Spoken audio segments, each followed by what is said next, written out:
हम इस वक्त प्रभु चावला जी से बात करने के लिए बैठे हैं, तब दुनिया की सबसे बड़ी खबर इस वक्त है। दुनिया में सबसे बड़ी खबर यह है कि अमेरिका और इजराइल दोनों ने एक साथ ईरान के ऊपर हमला कर दिया है। और ईरान ने भी जो मिडिल ईस्ट में अमेरिकी सैनिक ठिकाने हैं उनके ऊपर मिसाइल फेंके हैं। साथ ही साथ इजराइल के ऊपर भी उन्होंने मिसाइल दागे हैं। जो अमेरिकी और इजराइल का हमला है, उन्होंने अपने हमले में ईरान के सर्वोच्च नेता खामनेई के ठिकाने पर, राष्ट्रपति मसूद पेजेस्कियां के ठिकानों पर भी हमले किए हैं। अभी ये जानकारी नहीं मिल रही दरअसल इस हमले में क्या हुआ है क्या नहीं हुआ, लेकिन एक खबर आई है जो अभी तक पूरी तरीके से पुष्ट नहीं है, वो ये कि दक्षिण ईरान के एक इलाके में एक स्कूल, एक बच्चियों का एक स्कूल था, उस पर मिसाइल गिरा है और तकरीबन तकरीबन 40 लोगों के मरने की खबर है। मैं अभी इस खबर की पुष्टि नहीं कर रहा हूं, लेकिन जो जानकारी हमें मिल रही तमाम एजेंसियों के माध्यम से, उस संदर्भ में इस बारे में बात कर रहा हूं। आपको याद होगा प्रधानमंत्री नरेंद्र मोदी अभी पिछले ही दिनों वो इजराइल की यात्रा पर गए थे। तब लोगों के मन में सवाल खड़ा हो गया था कि जब ईरान पर हमले की तैयारी ईरान, अमेरिका और इजराइल कर रहे हैं, ऐसे में प्रधानमंत्री नरेंद्र मोदी वहां क्यों गए हैं? तो बहुत सारे सवाल हैं, प्रभु चावला जी से खुद जानेंगे, बातचीत करेंगे। प्रभु जी, आपका बहुत बहुत स्वागत है। आपका ही अपना कार्यक्रम है, हर हफ्ते हमारे दर्शक आपको देखते हैं। धन्यवाद। ये जो हमला हुआ है, इसको आप कैसे देखते हैं? हमला तो एक्सपेक्टेड था। कई दिनों देखिए आपने, खमेनी साहब ने अभी भाषण दिया था, 2 दिन फ्राइडे को कम आते हैं, बहुत महीनों के बाद वो फ्राइडे की जो उनकी मीटिंग होती है, पहली बार पब्लिक मीटिंग में आए। उस दिन उन्होंने कहा, उनका भाषण अगर आप सुना खमेनी का, उन्होंने कहा कि हम हर हालत में लड़ेंगे और अमेरिका को खत्म करके रहेंगे। America, death for America. और उसको एक्सप्लेन भी किया, death for America doesn't mean death for American people, death for only America president के लिए डेथ हम अनाउंस कर रहा हूं यहाँ से। तो उस दिन बड़ा स्पष्ट हो गया था फ्राइडे को कि वो जमात के जमाने पे गए, टेस्ट किया कि वो एक्सपेक्ट कर रहे थे कि उनको हमला होने वाला है। अब पिछले कई सालों से चल रहा है, 10 साल से 15, जब से आए हैं खुमैनी, तब से अमेरिका और इनकी बनी नहीं है। क्योंकि ये खुमैनी जो है रिप्लेस करके आए थे, जो वहां पर पहली साम्राज्य के लोग थे, उनके पर लोगों को भगा दिया गया था। उनके बेटा अभी भी कहीं पेरिस में या कहीं बैठ कर, उनका भी भाषण में सुन रहा था आज, उन्होंने वीडियो डाला है कि हमने इस सरकार को हटाना है, अब तैयार रही है, हमारे को बाहर से हेल्प मिल रही है, और जिस दिन हम कहूंगा मैं आपको क्या सड़कों पर आना, उस दिन हम इसके ऊपर कब्जा करेंगे। सवाल ये है कि हुआ कैसे? जबकि चर्चा चल रही थी, अभी टाइम चुना उन्होंने, हमारे प्रधानमंत्री वहां गए, कांग्रेस पार्टी ने इसके ऊपर अटैक भी किया आज कि प्रधानमंत्री क्या वहां एंडोर्स करने के लिए गए थे? प्रधानमंत्री वहां जाते दूसरी बार गए हैं, 2017 में गए थे, उसके बाद अब गए हैं। पहले भारत के प्रधानमंत्री हैं जो एक बार नहीं 2 बार वहां पर गए, और वहां पर उनको मेडल भी मिला है, जो किसी और प्रधानमंत्री को आज तक नहीं मिला। क्या इसके अंदर ईरान के ऊपर आक्रमण करना है, इस बारे में हमारे देश में भी चुप्पी है? और उसके 2 दिन बाद ही आप आक्रमण करते हैं कि ईरान के साथ हमारे अच्छे संबंध है, ईरान हमारे साथ पाकिस्तान के खिलाफ जब भी हुआ है खड़ा हुआ है। तो ये परिवर्तन जो हुआ है, हो सकता है स्ट्रेटेजिक बात हुई हो, नहीं हो रही हो, उन्होंने क्या किया है, परंतु सवाल तो उठते हैं। अब ईरान के ऊपर दोनों मिलकर के अटैक करते हैं। एक तो अमेरिका भारत के ऊपर आक्रमण करके बैठता है, आर्थिक आक्रमण जिसको कहते हैं, 150% की ड्यूटी लगा दी, कभी 18% लगा दी, कभी 15% लगा दी। यहाँ पर उनके मिनिस्टर आके कुछ और बोलते हैं, कुछ और करते हैं। अमेरिका के सारे हमारे संबंध कभी ऊपर, कभी खुशी, कभी गम, कभी कुछ, पता नहीं क्या होता रहता है। अमेरिका के साथ संबंध क्या है किसी को पता नहीं है, परंतु जी। इसराइल के संबंध तो अच्छे थे। और वहां की पत्नी देखो, उन्होंने उस दिन क्या भगवा टॉप पहन करके आई थी, और वहां के प्रेसिडेंट ने कहा देखो जी भगवा पहन करके आई है, और भगवा रुमाल भी था मोदी की जेब में। तो वहाँ जी। जी। सिंबलिज्म इतना ज्यादा हो रहा है कि हम कितने कनेक्ट कर रहे हैं इसके साथ, कि हम आपके साथ रिलीजियस तरीके से भी जुड़ रहे हैं। मोदी जी का इतना स्वागत करना, उनको पर्सनल टच देना, ये दूसरा कारण हो सकता है कि वहां पर नेताजी, उनको जो इलेक्शन लड़ना 6 महीने बाद, वो मोस्टली इनसे चाहते हैं। उनको लगता है कि मोदी के एंडोर्समेंट से उनको फायदा हो जाएगा, वहां पर वोट मिल जाएंगे। जैसे पहले ट्रम्प के जमाने में गए थे मोदी जी, वहां पर एक रैली निकाली थी इलेक्शन से पहले, वो भी आपने देखा होगा। तो ये जी। जो आक्रमण हुआ है, ये आक्रमण जो है बड़ा एकदम से स्ट्रेटेजिक है। क्या हम इस्लामिक आतंकवाद का जो सिंबल माना जाता है ईरान, कि वहां पर शिया आबादी है सबसे ज्यादा। अब अटैक क्या हुआ, बहरीन के ऊपर उन्होंने अटैक कर दिया, उठा करके उन्हें उठा कर दिया, यूएई में कर दिया। ये जो नया नेक्सस बन रहा है ईरान के खिलाफ, जिसमें बहरीन भी है, उसके अंदर आप बाकी लोग भी कह सकते हैं, और ये सब उसके साथ ट्रंप और इजराइल मिलकर के करना क्या चाहते हैं, कि हम चाहते हैं कि अमेरिका कह रहा है कि अमेरिका के खिलाफ है। वो मिसाइल बना रहे थे जो अमेरिका के ऊपर आक्रमण कर सकती थी, परंतु एक्चुअल उनका पर्पस क्या है ईरान के अंदर? ईरान टेरर का सबसे बड़ा अड्डा है, ये अमेरिकन मानते हैं। उसी दिशा में हो सकता है कि भारतीयों को भी लगता हो कि ईरान के अंदर जो अड्डे हैं उसको खत्म किया, टेक्नोलॉजी उनके पास है, उनके पास पैसा भी है, वो किसी डरते भी नहीं है। तो इसलिए अमेरिका का ईरान को पहले भी आक्रमण किया था, आपको याद है, कोई 1 साल पहले, 6 साल से, जी, तब 12 भी दिन उन्होंने का कहा हुआ था था। उसका असर कुछ हुआ नहीं, वो बड़े ताकतवर हो गए। तो ईरान बड़ी जबरदस्त टक्कर अमेरिका इजराइल को दे रहा है, और इस बार दूसरी बार आक्रमण किया है, और इजराइल के प्राइम मिनिस्टर कह रहा है ये कुछ दिनों तक चलेगा। उन्होंने बार कहा कि और उससे ज्यादा भी चला तो हम चलाएंगे। इसका मतलब ये है कि लंबी लड़ाई होने वाली है। इसके पीछे पोलराइजेशन हो रहा है कि चाइना ने, रशिया ने स्टेटमेंट तो दिया, परंतु चाइना भी चुप है। तो चाइना किस तरह से करेगा उसके अंदर, रशिया क्या करेगा, और भारत के इंटरेस्ट में कितने प्रोटेक्ट होंगे, ये समझ में नहीं आता।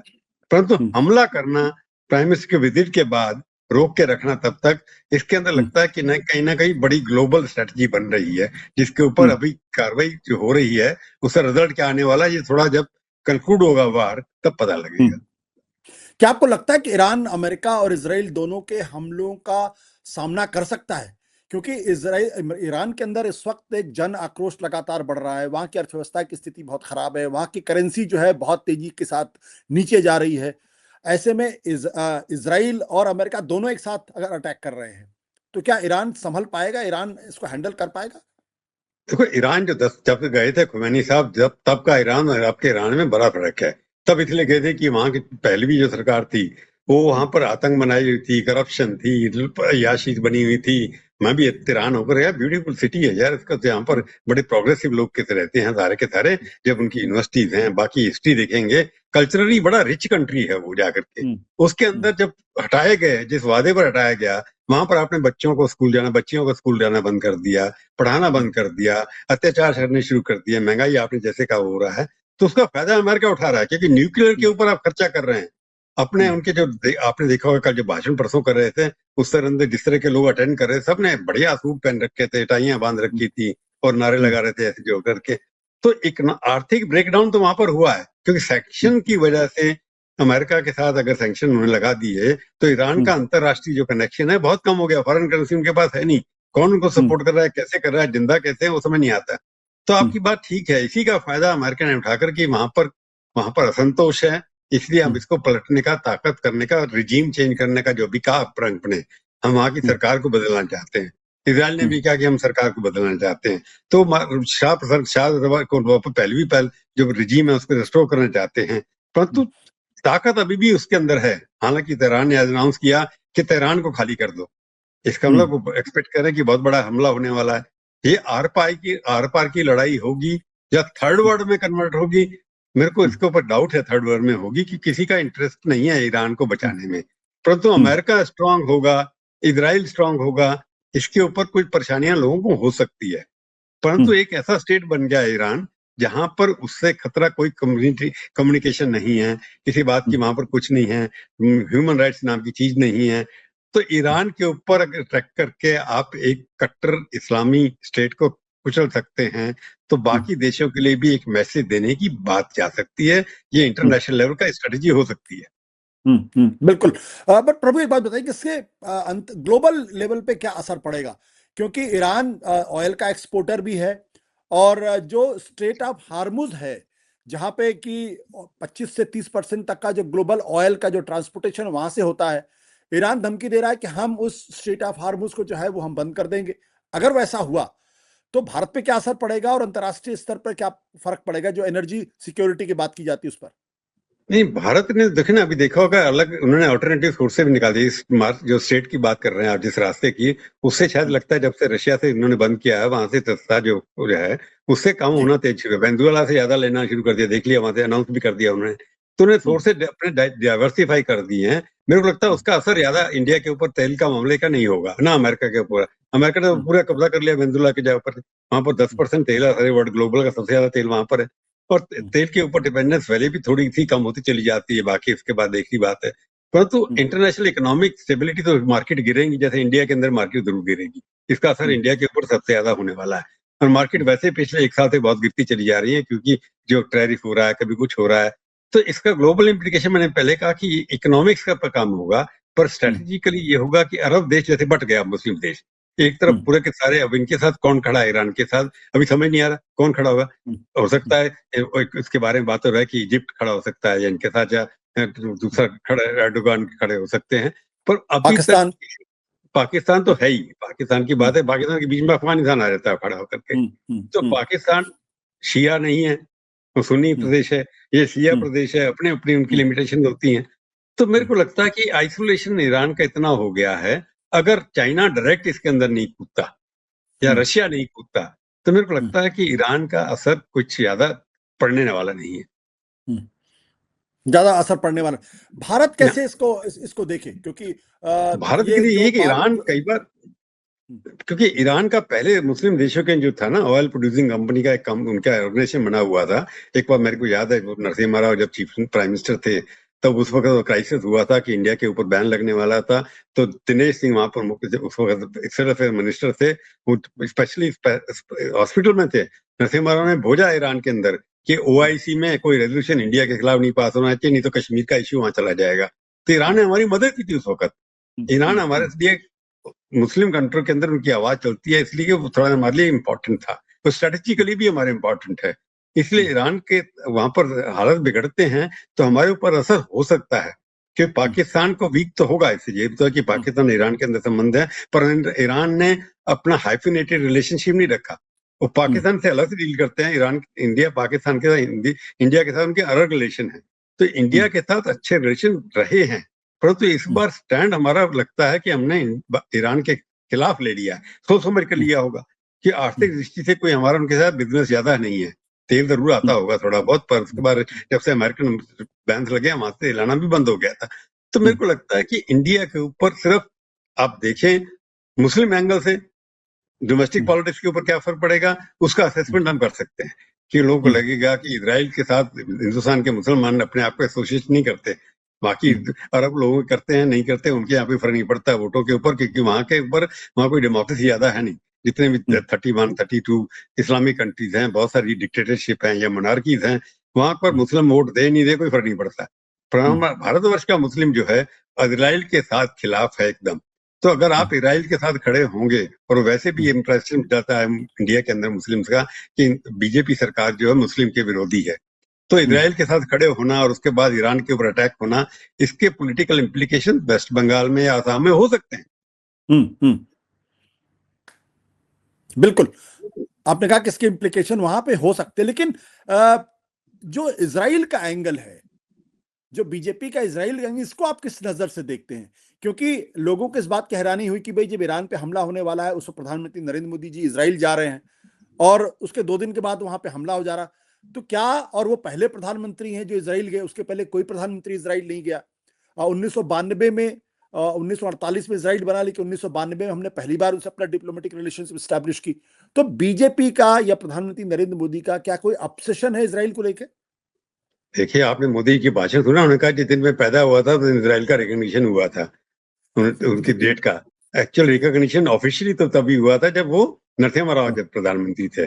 परंतु उस दिन अनाउंस जरूर किया था, नेहरू के जमाने के अंदर आप देखें, जो 1965 का वार हुआ था, 1965 के वार के अंदर भी इजराइल से हमारे को बड़ी इक्विपमेंट मिला था, और 71 के वार में इंदिरा गांधी को भी मिला था। हमारे अनौपचारिक संबंध उनके बहुत रहे हैं। परंतु यहाँ जब बीजेपी सरकार है, पर्टिकुलरली मोदी तो वहाँ चीफ मिनिस्टर थे या नहीं, पर चाइना तो बहुत जाते थे, जहां भी गए कि नहीं गए मेरे को याद नहीं, इसके बारे में देखना नहीं है। पर आइडियोलॉजिकली देखेंगे, नेशनलिज्म की बात करेंगे, तो वहां पर राष्ट्रवाद का जहां सवाल आता है, मोदी और नेतान्याहू की सोच एक सी है, they are made for each other. इसलिए इसमें हैरानी की बात नहीं है कोई भी। मोदी बाय कन्विक्शन जो है, बाय कन्वीनियंस नहीं, कन्विक्शन से वो अपने आप को इजराइल की आइडियोलॉजी से ज्यादा अटैक करते हैं, क्योंकि वो भी मुसलमानों के खिलाफ डर रहे हैं। हमारे यहाँ भी लगता है कि हम पुराने लोग आए थे, 1000 साल राज किया था, तो उस मेंटेलिटी को खत्म करना है। तो इसलिए आइडियोलॉजिकली उनकी कनेक्टिविटी बहुत ज्यादा है। तो उन्होंने ये भी कह दिया वो इजराइल फादरलैंड है और मदरलैंड है, उसके हम मेल करने शुरू हुए। तो आप सोच सकते हैं कि मोदी ने जिस तरह वहां पर जाकर के एकदम पारिवारिक संबंध दिखाने की कोशिश की दोनों तरफ से, तो सही लगता है कि इसमें हैरानी की बात नहीं है कि वहां उन्होंने जाके, उनको लगता है इसके इम्प्लीकेशन की मुसलमान वोटों का असर हमारे वोटों पर नहीं होता, हम इलेक्शन जीतते चले आ रहे हैं। इसलिए आइडियोलॉजी के जो कन्विक्शन है, इजराइल के साथ आइडियोलॉजिकली हम ज्यादा फिट बैठते हैं, इकोनॉमिकली हम ज्यादा फिट बैठते हैं। हमारे को सपोर्ट कर सकते हैं कि हमारे को एग्रीकल्चर इंप्रूवमेंट करनी है, इंटेलिजेंस करना है, इस तरह के जितने भी हैं टेक्नोलॉजी हैं, हमारे स्टार्टअप शुरू हो रही हैं, इजराइल उसके साथ सबसे आगे है। तो इजराइल से बड़ी अच्छी मदद हमारे को टेक्नोलॉजी में मिल सकती है, एग्रीकल्चर के क्षेत्र में मिल सकती है, मेडिकल हेल्थ केयर में मिल सकती है। तो इसलिए उसके साथ रखना संबंध अच्छा है, या ईरान से जहाँ कुछ नहीं मिलना उससे रखना है। अब जो भारत क्या कर, विश्व की सारी कूटनीति डिप्लोमेसी अब स्ट्रेटेजिक संबंध से नहीं है, इकोनॉमिक ट्रांजैक्शनल है। मेरे को इससे क्या फायदा होगा।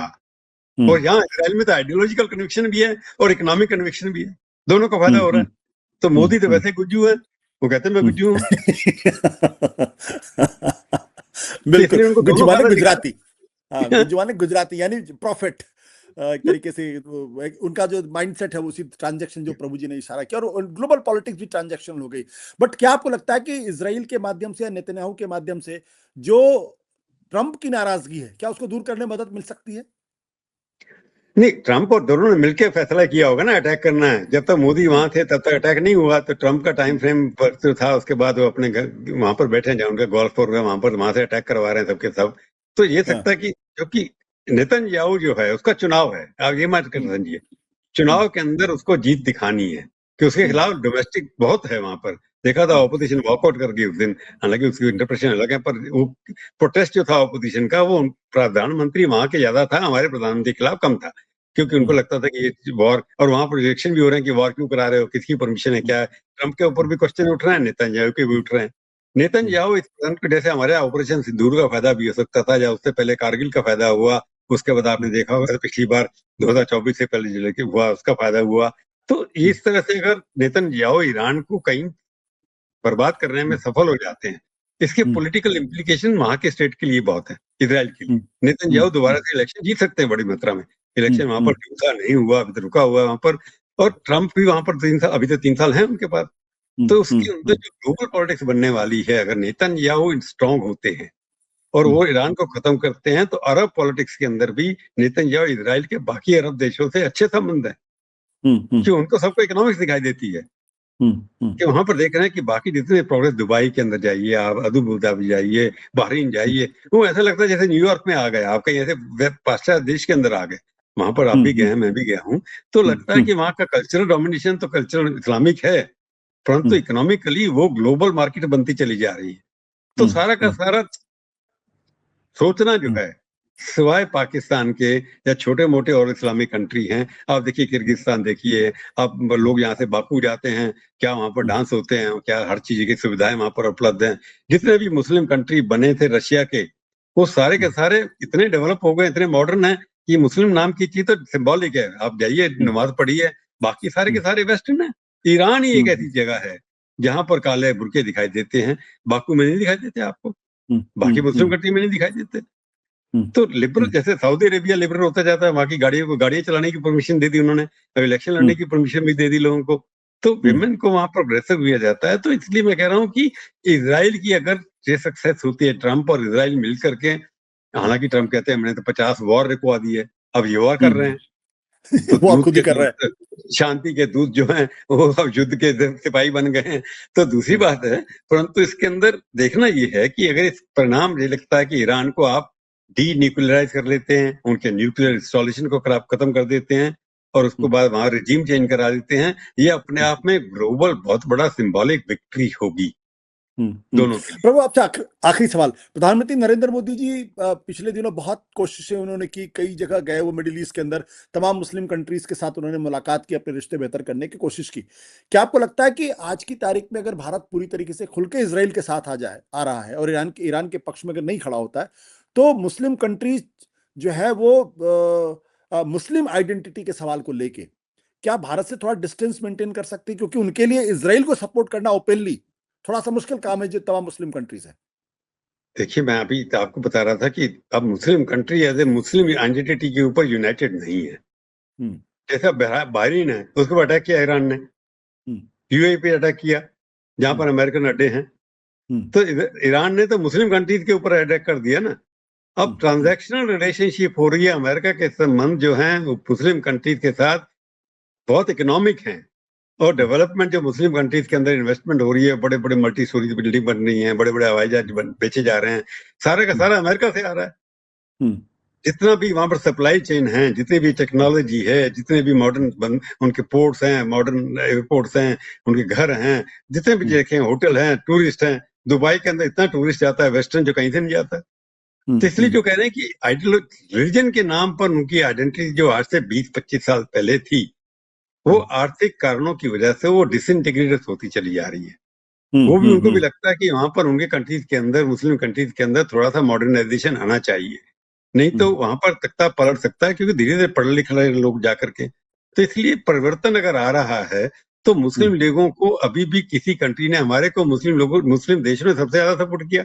अबू धाबी से, यूएई से सबसे ज्यादा इकोनॉमिक कल्प्रिट से भेजे गए हमारे यहाँ, सबसे ज्यादा लोगों को भेजा मोदी की रिजीम के अंदर, जो छुपे हुए थे लोग उठा करके ले आया आप। तो बाकी मुस्लिम कंट्रीज जो हैं, सिवाय आप कह सकते हैं एक कंट्री दो को छोड़ के, बाकी सब हमारे साथ मिले हुए हैं, उनके संबंध आर्थिक हैं। तो आर्थिक जहाँ पैसा ज्यादा बोल रहा है आजकल, धर्म का बोलचाला कम हो रहा है। प्रभु ने कहा कि पैसा ज्यादा बोल रहा है, धर्म कम बोल रहा है। लेकिन भारत अगर अंतर्राष्ट्रीय स्तर पर कहीं अगर अस्थिरता आती है, कहीं अगर वॉर होता है, तो जाहिर सी बात है पूरी दुनिया उससे प्रभावित होती। यूक्रेन वॉर से भी दुनिया प्रभावित हुई, गजा में भी जो चला उससे भी प्रभावित हुई, और इससे भी प्रभावित होगी, क्योंकि कहीं ना कहीं जो जो ऑयल की पॉलिटिक्स है, जो ऑयल के जो का जो सर्कुलेशन है, जो ट्रांसपोर्टेशन है, वो भी डैमेज करेगा। अगर वैसा होता है तो भारत भी उससे अछूता नहीं रहेगा। बहुत बहुत शुक्रिया प्रभु हमसे बातचीत करने के लिए। Thank you so much. Thank you.